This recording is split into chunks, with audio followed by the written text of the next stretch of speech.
Petisi Masyarakat Jakarta Anti Korupsi menggelar aksi unjuk rasa di depan gedung KPK Jakarta terkait dugaan kasus korupsi EKTP dan pengadaan alat kesehatan di Provinsi Banten.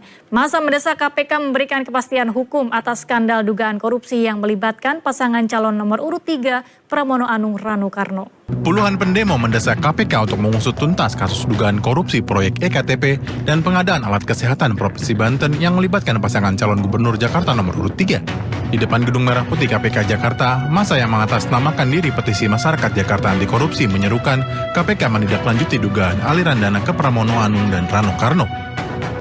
Kami meminta kepada KPK untuk bisa memberikan kepastian hukum terhadap skandal dugaan kasus yang melibatkan Pramono Anung dalam skandal kasus EKTP dan kasus pengadaan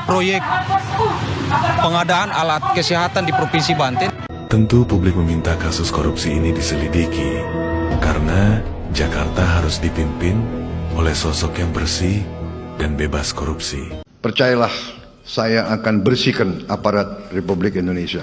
Dalam rangka menjaga kekayaan Indonesia tidak salah kelola, tidak bocor, tidak dicuri, mau tidak mau kita harus bertekad untuk memberantas korupsi dari bumi Indonesia. Saya merasa bahwa kalau sudah dipilih oleh rakyat, kalau sudah disumpah di hadapan Yang Maha Kuasa, tidak perlu ragu-ragu. Kita hanya setia kepada rakyat Indonesia dan kita hanya takut kepada Yang Maha Kuasa di atas. Tapi kalau kau bandel terus, apa boleh buat? Kita akan menegakkan hukum.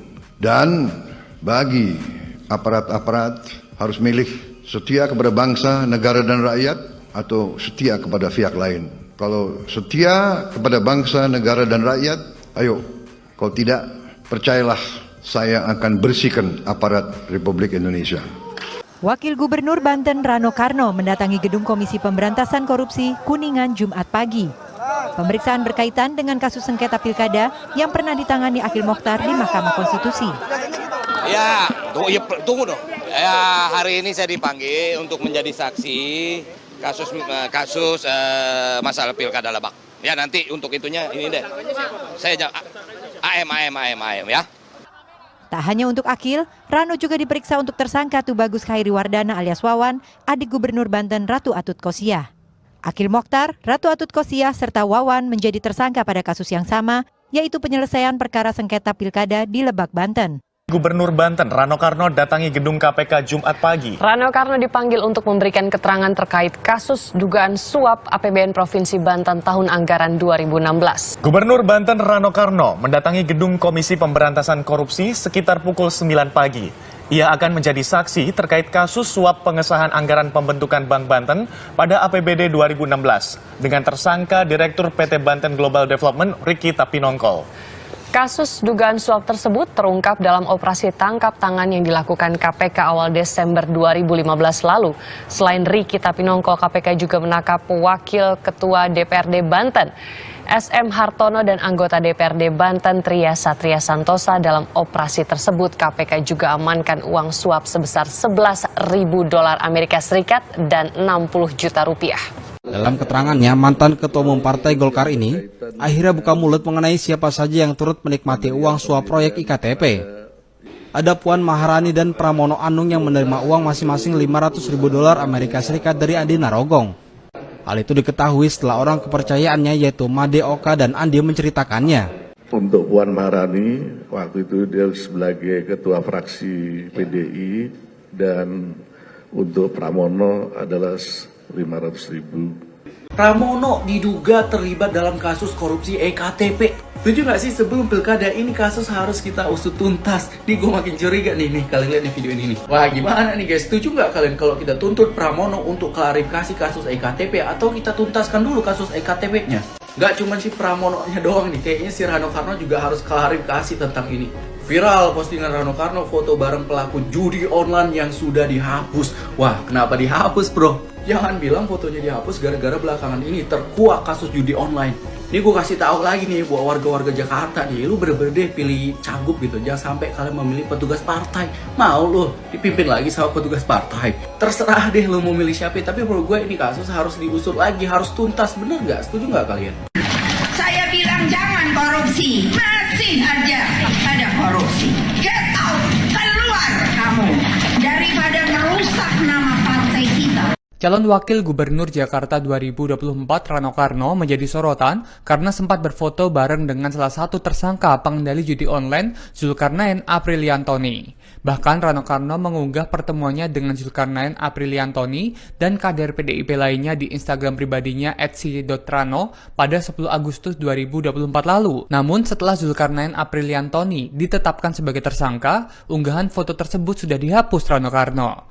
Zulkarnain Apriliantoni disebut merupakan tim pemenangan Pilkada 2024 dari PDIP yang diumumkan dalam Rakernas 5 PDIP di Ancol, Jakarta Utara. Bukan cuma Rano Karno, pria berkacamata itu juga diketahui berfoto bersama Ganjar Pranowo, anggota DPR RI Denny Cagur, dan jubir PDIP Ciko Hakim. Zulkarnain Apriliantoni sendiri ditangkap karena menjadi penghubung bandar judi online dengan para pegawai Kementerian Komdigi yang telah ditangkap polisi. Berkat bantuan Zulkarnain, ribuan situs judi online tak terblokir dan dapat beroperasi di Indonesia. Pemirsa, Gubernur Jakarta terpilih Pramono Anung merespon rencana pelantikan kepala daerah tidak sengketa di MK mundur dan bakal digabung dengan hasil putusan sela atau dismisal. Pramono menyatakan patuh dan siap dilantik kapanpun. Saya ini sebagai pemerintah Jakarta harus tunduk taat patuh kepada pemerintah pusat karena saya membuat undang-undang. Sehingga dengan demikian ada 152 kata hubungan pemerintah pusat dan daerah itu, kewenangan mengatur itu ada di pemerintah pusat. Termasuk lantik aja dilakukan sepenuhnya kewenangan oleh pemerintah pusat. Mau kapanpun dilantik saya monggo gitu. Nah insaf deh Pak, tolong kasih tahu dah sama teman-teman situ. Udah deh insaf deh, nggak usah korupsi, nggak usah apa sih ya. Jangan ada loyalitas jiwa kors yang keliru. Kita mau lindungi anggota kita padahal dia salah. Jadi saya menghimbau, menyampaikan kepada semua unsur, istilahnya yang pernah menyimpang, kembalilah ke jalan yang benar, jalan yang lurus. Saya melihat laporan-laporan memanfaatkan milik rakyat tapi tidak memenuhi kewajibannya, akan kita hentikan. Jangan karena kau merasa Gerindra, kau berbuat menyimpang, berbuat seenaknya, kau berharap Gerindra akan melindungi kau. Tidak. Ini semua saya sampaikan kepada yang menang-menang, gubernur, wali kota, bupati. Karena kalau kau mengkhianati rakyat, maaf, saya yang akan pertama menindak saudara-saudara sekalian. Itu saya sampaikan ke partai saya. Kita nanti dipanggil Tuhan, yang kita tinggalkan hanya nama kita. Apa nama baik atau nama tidak baik. Kita tengah menyaksikan sebuah pertunjukan tragis dari dalam jantung politik Indonesia. Di tengah demonstrasi yang digelar oleh petisi masyarakat Jakarta anti korupsi di Gedung Merah Putih KPK, dua nama mencuat sebagai simbol kegagalan moral, Pramono Anung dan Rano Karno, dalam dua kasus yang mencuat, yakni dugaan korupsi iktp dan pengadaan alat kesehatan di Provinsi Banten. Kedua tokoh inilah yang kini menjadi antagonis utama dalam panggung demokrasi kita. Gerakan tegas masyarakat menuntut kejelasan dari KPK agar ruang publik tak lagi dipenuhi oleh spekulasi murung tentang siapa yang akan mempertanggungjawabkan dosa-dosanya. Ironisnya, seolah tak cukup dengan bayang-bayang korupsi yang sudah menghantui, baru-baru ini terdengar kabar tertundanya pelantikan gubernur. Penundaan ini bukanlah sekadar masalah administratif belaka. Ada anggapan keras bahwa penundaan tersebut menyimpan konotasi terselubung. Pramono dan Rano mungkin takkan pernah mendapat kesempatan untuk diresmikan, melainkan justru akan diproses secara hukum. Bayangkan, dalam waktu yang tidak terlalu lama, calon pemimpin yang seharusnya menjadi harapan masyarakat malah berpotensi menjadi contoh hitam tentang betapa korupsi bisa menodai lembaga negara. Sementara itu, di balik layar politik, PDIP, partai yang selama ini diibaratkan sebagai garda terdepan perubahan, sekarang harus menelan pahitnya kenyataan. Megawati, figur yang selama ini diandalkan sebagai simbol moral dan kekuatan politik, makin terpojok. Ternyata, elit-elit dalam partainya sendiri yang telah mengejutkan publik menggeser posisi moralnya. Kekecewaan ini bukan sekadar isu internal, ia mencerminkan krisis kepercayaan yang meluas di mana integritas dan kredibilitas seolah menjadi komoditas yang bisa dipertukarkan dengan kekuasaan dan keuntungan pribadi. Di tengah hiruk-pikuk politik, mari kita renungkan. Apakah kita rela melihat pemimpin yang terlibat dalam skandal korupsi mendapatkan posisi tertinggi dalam pemerintahan? Jika kita menolak keras seorang pemimpin yang telah terbukti atau bahkan diduga kuat terlibat korupsi, maka sudah sepantasnya masyarakat bangkit dan menuntut adanya pembersihan total dari jajaran elit yang mengkhianati kepercayaan rakyat. Pramono dan Rano Karno, dua nama yang seharusnya menjadi simbol pembaruan, kini berubah menjadi lambang kejatuhan moral dalam panggung politik DKI. Pramono, dengan dugaan keterlibatannya dalam skandal IKTP, telah mengotori kepercayaan publik. Di balik janji perubahan, ia justru membawa noda korupsi yang tak bisa disangkal. Rano Karno pun tidak kalah suram. Kasus pengadaan alat kesehatan di Banten yang melibatkan dirinya menambah deretan dosa yang membuat integritas sistem pemerintahan tercoreng. Prabowo Subianto, Presiden RI sekaligus Ketua Umum Gerindra, dengan tegas menyuarakan pesan yang menggema di seluruh penjuru negeri. Tidak ada ruang bagi pengkhianatan melalui korupsi. Beliau menegaskan tanpa basa-basi, jangan engkau merasa Gerindra akan melindungi engkau jika engkau berbuat menyimpang. Ini adalah ultimatum yang keras untuk setiap kader yang mengkhianati kepercayaan rakyat, baik itu di tingkat gubernur, bupati, atau wali kota. Sementara Prabowo menyuarakan integritas tanpa kompromi, di sisi lain Megawati Soekarno Putri dan elit PDIP malah sibuk mempertahankan kader-kadernya yang terjerat kasus korupsi. Contohnya Hasto Kristianto. Bukannya menegakkan keadilan, Megawati dengan lantang pasang badan untuk membela kader yang jelas-jelas telah mengotori nama baik partainya. Sikapnya yang seolah menganggap loyalitas buta lebih berharga daripada kejujuran telah mencerminkan kemunafikan yang memalukan. Perbedaan mencolok ini menggambarkan jurang moral antara dua kubu. Prabowo menolak dengan tegas setiap penyimpangan, menegaskan bahwa harimau mati meninggalkan belang, gajah mati meninggalkan gading. Bagi Gerindra, tidak ada toleransi untuk koruptor yang mengkhianati rakyat. Mereka akan diadili tanpa pandang bulu. Di sisi lain, Megawati justru rela mengorbankan integritas demi membungkus kesalahan kadernya dengan alasan loyalitas dan sejarah. Bahkan ketika penegak hukum tengah bekerja keras menuntut keadilan. Tak hanya itu, sikap Megawati yang dengan sombong menyindir KPK dan mengklaim bahwa dirinya membuat lembaga penegak hukum justru semakin menunjukkan betapa jauh ia telah melenceng dari prinsip moral. Kalau kamu diambil, saya ke Kapolri, ujarnya dengan nada mengejek, seolah menutupi kenyataan bahwa di balik sikap defensif itu, ia rela menutupi dosa demi kepentingan partai.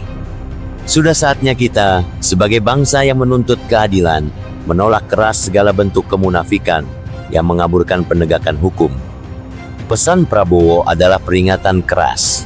Jangan berharap perlindungan partai bilang kau terjerat korupsi. Integritas dan kejujuran harus menjadi pedoman utama, bukan sekadar slogan kosong. PDIP dan Megawati telah kehilangan arah, memilih untuk membela kader yang menyimpang daripada mengembalikan kepercayaan rakyat. Sementara Gerindra melalui suara tegas Prabowo mengingatkan bahwa perubahan hanya datang bila keadilan ditegakkan tanpa kompromi. Ini adalah momen bagi kita semua untuk menolak segala bentuk korupsi dan memastikan bahwa pemimpin sejati berdiri di garis depan, bukan mereka yang terjebak dalam lingkaran kekuasaan yang korup dan penuh kemunafikan. Sementara rakyat menanti pemimpin yang jujur, PDIP seolah enggan mengambil langkah tegas. Para elit partai malah mencoba melindungi anak buahnya, membiarkan kedua tokoh ini bermain-main dengan hukum. Megawati yang pernah menjadi simbol moralitas dan kebijaksanaan, kini tampak terpuruk. Di bawah tekanan skandal yang terus mengemuka, ia pun terjebak dalam stres, terjungkal oleh tangan-tangan yang seharusnya mengangkat nama baik partainya. Penundaan pelantikan gubernur bukanlah sebuah kebetulan. Bahwa mungkin saja pasangan calon yang dinilai busuk secara moral itu tidak akan pernah mendapatkan restu rakyat. Apakah Pramono dan Rano akan pernah diresmikan atau malah berakhir di meja sidang hukum? Masyarakat kini dihadapkan pada pilihan sulit. Apakah kita rela menyaksikan pelantikan pemimpin yang justru mencerminkan kemerosotan nilai moral, atau sudah saatnya kita menuntut kepastian hukum dan transparansi tanpa kompromi? Elit PDIP bersama Megawati telah gagal menjaga integritas partai. Mereka lebih memilih melindungi kepentingan sendiri daripada menegakkan keadilan yang sudah lama dinanti rakyat. Sudah saatnya kita, sebagai bangsa yang cerdas dan kritis, menolak segala bentuk kompromi terhadap integritas dan moralitas. Tidak ada ruang untuk pemimpin yang terjerat kasus korupsi, terutama ketika mereka datang dari partai yang mengklaim diri sebagai pelopor perubahan. Kita harus berani mengungkap dan mengecam setiap praktik kotor yang menggerogoti fondasi kepercayaan publik. Mari kita tegaskan, demi masa depan yang lebih baik, tidak ada toleransi untuk tindakan amoral yang mengikis jiwa demokrasi.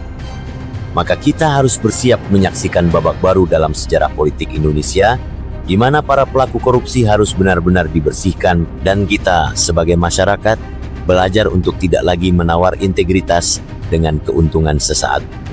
Ini adalah saatnya untuk memilih pemimpin yang tidak hanya pandai berbicara, tetapi juga benar-benar hidup bermoral. Kini, peringatan ini harus terdengar nyaring.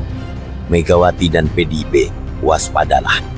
Jika terus membiarkan elit kalian terjerat dalam pusaran korupsi dan saling melindungi satu sama lain, tiang penyangga partai yang kalian banggakan akan runtuh berjatuhan. Jangan harap perlindungan abadi hukum tak pandang bulu. Begitu jerat itu menggenggam, kehancuran akan menghantam, mengubur partai dalam tumpukan dosa dan kebohongan. Bangkitlah segera, perbaiki moralitas dari dalam, atau bersiaplah menyaksikan kejatuhan yang tak terelakkan dan akhir dari era kebohongan yang selama ini kalian ciptakan. DPRD Kabupaten Bekasi Soleman atau SL digiring petugas Kejaksaan Negeri Kabupaten Bekasi dengan kondisi tangan diborgol pada Selasa sore.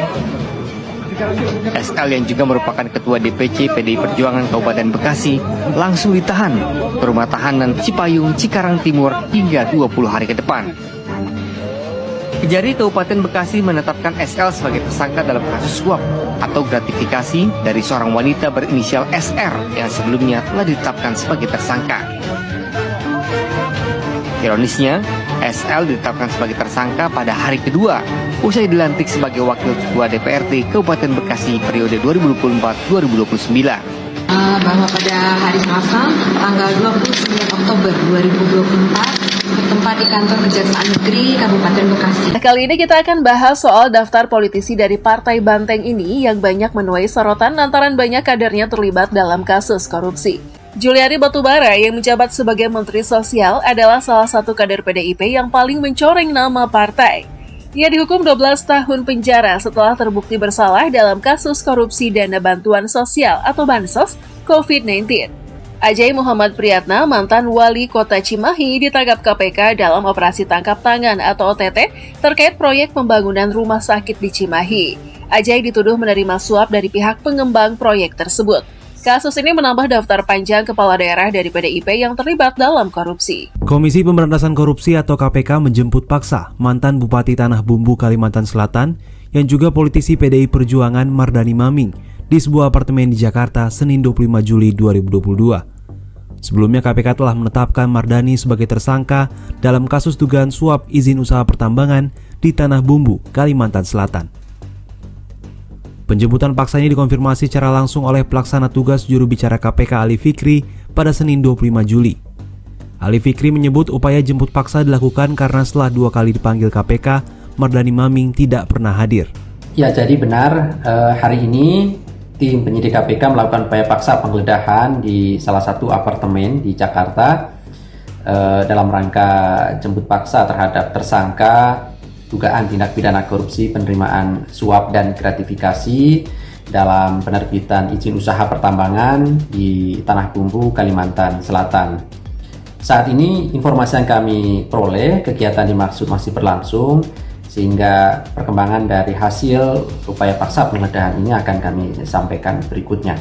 Mardani disangka telah menerima suap dan gratifikasi pemberian izin usaha pertambangan saat menjabat Bupati Tanah Bumbu.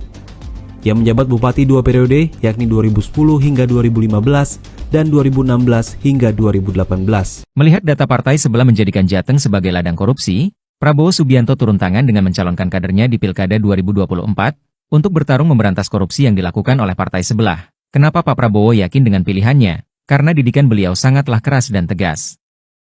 Dan saya minta kepada tokoh Gerindra yang mulia-mulia, kau jadi pemimpin, jangan kau jadi koruptor.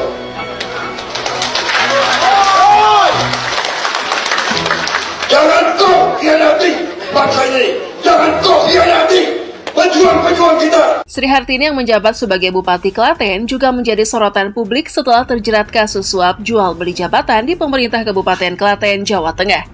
Ia divonis 11 tahun penjara karena terbukti menerima suap dari para calon pejabat yang ingin menduduki posisi strategis di pemerintahan daerah. Muhammad Samanhudi Anwar, mantan wali kota Blitar, terlibat dalam kasus korupsi proyek pembangunan sekolah menengah pertama di Blitar. Ia divonis 5 tahun penjara atas tindakannya yang menerima suap dari pengusaha terkait proyek tersebut. Perjuangan menegaskan tidak akan memberikan toleransi terhadap kader yang terlibat korupsi. Pihaknya juga mengaku akan melakukan pemecatan jika terbukti sesuai putusan pengadilan. Pernyataan itu disampaikan Sekjen PDI Perjuangan Hasto Kristianto menanggapi penahanan anggota Komisi A DPRD Kebumen, Dian Lestari, oleh Komisi Pemberantasan Korupsi. Dian merupakan kader PDI Perjuangan yang ditetapkan KPK sebagai tersangka kasus dugaan suap proyek Dinas Pendidikan dan Dinas Pemuda dan Olahraga Kabupaten Kebumen. Hasto menegaskan PDIP akan melakukan pemecatan jika kadernya terbukti bersalah di pengadilan. Mereka yang tertangkap tangan KPK, kami berikan sanksi pemecatan. Mereka yang oleh keputusan pengadilan yang bersifat tetap karena korupsi, kami berikan sanksi pemecatan. Jadi partai terus mendukung, membangun sistem, dan mempersiapkan seluruh calon dengan baik. Harun Masiku adalah salah satu kader PDIP yang hingga kini menjadi buronan KPK. Ia diduga memberikan suap kepada Komisioner Komisi Pemilihan Umum atau KPU untuk memuluskan rencana pergantian antar waktu atau PAW anggota DPR. Inyoman Damantra, mantan anggota DPR RI dari PDIP, terjerat kasus korupsi terkait pengurusan impor bawang putih. Ia terbukti menerima suap senilai 2 miliar rupiah untuk memuluskan izin impor tersebut. Mereka kembali periksa anggota Komisi 4 DPR RI fraksi PD Perjuangan Adrian Syah. Ia diperiksa atas kasus dugaan pemberian hadiah PT Mitra Maju Sukses di Kabupaten Tanah Laut, Kalimantan Selatan. Usai diperiksa, Adrian Syah enggan berkomentar terkait pemeriksaan dirinya. Sebelumnya KPK juga menangkap Direktur PT MMS Andrew Hidayat. Adrian Syah dan Andrew Hidayat telah ditetapkan menjadi tersangka oleh KPK. Mereka tertangkap tangan KPK bersama anggota Polsek Metro Menteng, Bribtu Agung Krisdianto, April lalu. Rudi Erawan, mantan Bupati Halmahera Timur, divonis bersalah atas kasus suap terkait proyek pembangunan infrastruktur. Ia diduga menerima sejumlah uang dari kontraktor untuk memenangkan proyek tertentu. Edi Rahmat, mantan anggota DPRD dari PDIP di Sulawesi Selatan, ditangkap KPK dalam OTT terkait suap perizinan tambang. Ia terbukti bersalah dan dijatuhi hukuman penjara.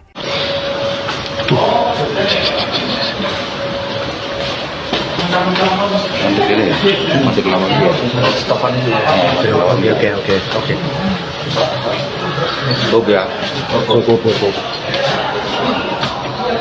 Dugaan pemerasan terhadap pegawai negeri atas insentif pemungutan pajak dan retribusi daerah Kota Semarang, serta dugaan penerimaan gratifikasi tahun 2023 sampai dengan 2024. Larangan bepergian ini berlaku selama 6 bulan ke depan. Proses penyidikan saat ini sedang berjalan. Untuk nama dan inisial tersangka masih belum disampaikan saat ini. Diah Ayu Kartika, kader PDIP dari Jawa Timur, tersandung kasus korupsi dana hibah. Ia terbukti menyelewengkan dana yang seharusnya digunakan untuk program masyarakat. Hukuman yang dijatuhkan padanya mencerminkan betapa pentingnya transparansi dalam pengelolaan dana publik. Kasus-kasus di atas memberikan dampak negatif terhadap citra PDIP sebagai partai politik.